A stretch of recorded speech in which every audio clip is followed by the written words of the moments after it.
بسم اللہ الرحمن الرحیم۔ الطارق قادری صاحب کی ایک ویڈیو سے متعلق یہ سوال ہے جس میں وہ یہ مشہور واقعہ سنا رہے ہیں۔ ایسا نہیں ہے کہ اس واقعے کو صرف انہوں نے سنایا ہو، بلکہ عوام میں بہت زیادہ مشہور ہے یہ واقعہ۔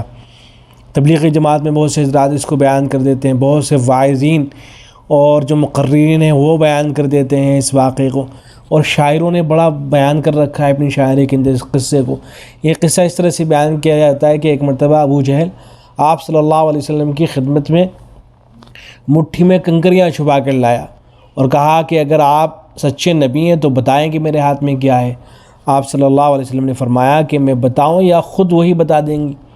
اس پر کنکریوں نے آپ صلی اللہ علیہ وسلم کی رسالت کی گواہی دی، اور یہ کہا جاتا ہے کہ کنکریاں جو ہیں انہوں نے کلمہ طیبہ لا الہ الا اللہ محمد رسول اللہ پڑھا۔ تو اس واقعے کو بیان کیا جاتا ہے۔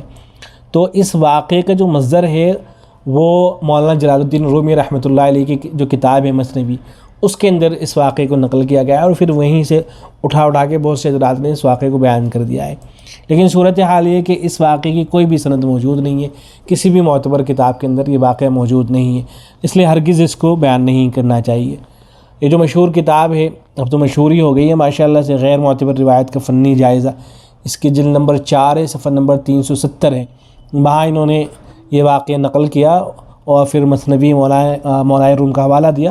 اس کے بعد خلاصے کے طور پر انہوں نے لکھا ہے روایت کا حکم بیان کرتے ہوئے کہ تلاش بسیار کے باوجود مذکورہ روایت سنداً تاحال میں کہیں نہیں مل سکی ہے، اور جب تک اس کی کوئی معتبر سند نہ ملے اسے آپ صلی اللہ علیہ وسلم کے انتصاب سے بیان کرنا موقوف رکھا جائے، کیونکہ آپ صلی اللہ علیہ وسلم کی جانب صرف ایسا کلام اور واقعہ ہی منسوب کیا جا سکتا ہے جو معتبر سند سے ثابت ہو، واللہ عالم۔